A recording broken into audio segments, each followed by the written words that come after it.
Hey everyone, welcome to another episode of Cognitive Tennis. So just as I'm sitting here, actually, Grigor Dimitrov has won the World Tour Finals, or as it's now called, the NITO ATP Finals, um, which obviously was a shocker to a lot of people. I think everyone was probably expecting the Nadal-Federer final, but instead we got Dimitrov-Goffin. And I found this particularly interesting because in the group stages, Dimitrov had completely wiped the floor with Goffin. He beat him 0-2, and this one actually went 3 sets. So it was 7-5, 4-6, 6-3. Just the playing styles, it just doesn't make sense to me. Dimitrov should win that match the same way he won in the group stages. Goffin is basically just a grinder. Dimitrov's been playing so well. He's been playing so well offensively. Um, and he has the game to completely destroy Goffin. But Goffin had also been playing well this week. As you probably know, he beat Nadal and Roger both this week, which is obviously not an easy thing to do. Goffin was actually the only player to play Nadal at the World Tour Finals. Nadal actually got an injury during that match and had to default his other group stage matches. And I feel like Goffin really played well in that match.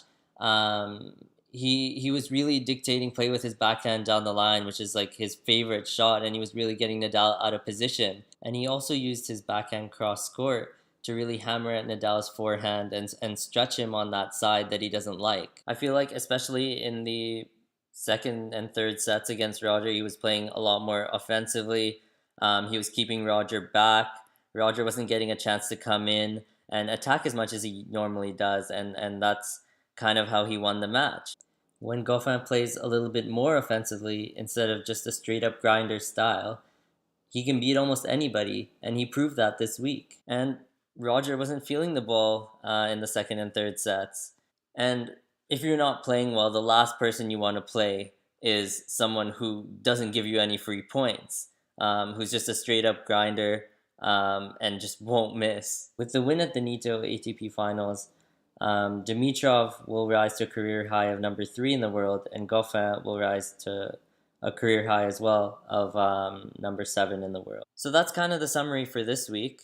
So one thing I just wanted to talk about, and I think it's a topic that has been long debated for tennis, is it fair for top players, the top 8, to get these extra points in the World Tour Finals? So for those of you who don't know how the ATP Finals works, to put it simply, the top 8 players from throughout the year in terms of ranking qualify for this year-end championships, and they're split into 2 groups of 4 players each.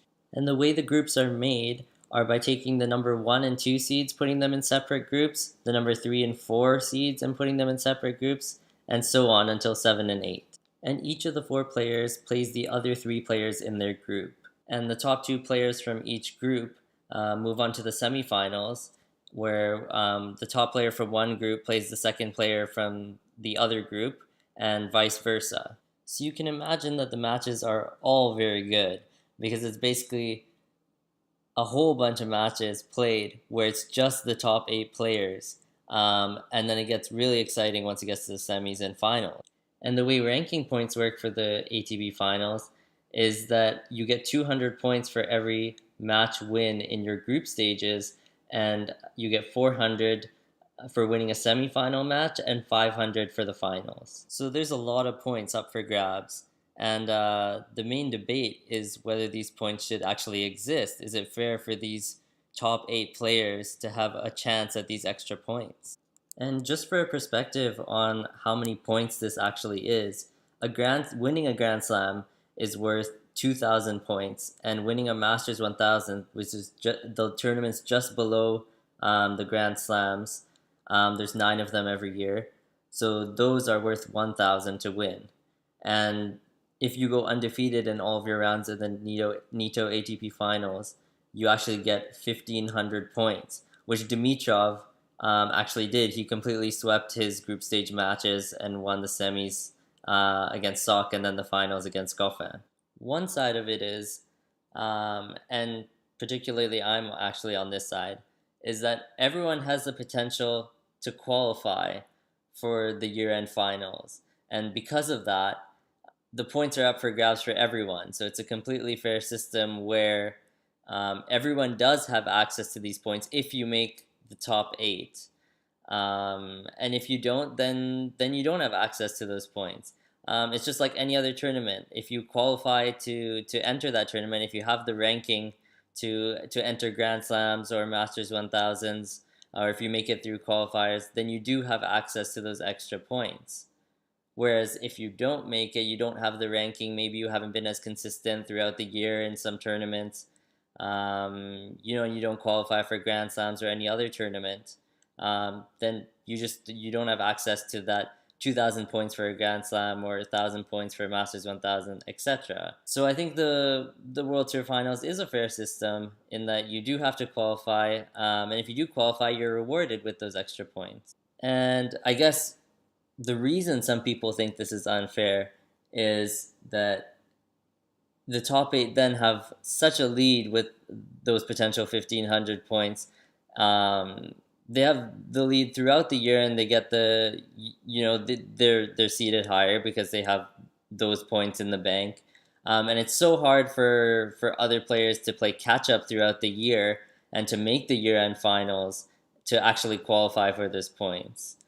And rankings are based upon a 52-week period. So the points that you got at the last year's ATP Finals actually help you enter the next year because you still have those points when you're entering the World Tour Finals for the current year. So all of those players outside the top eight actually, you can see how they're a bit annoyed because they actually have less tournaments to get those points in to actually qualify for the year and ATP Finals for this year. And the top eight is such an elite group. Like, only those 8 players can actually get those points, and the rest of the players are kind of left out. And it's not like every other tournament because at every other tournament there's 128 players, 64 players that make main draw.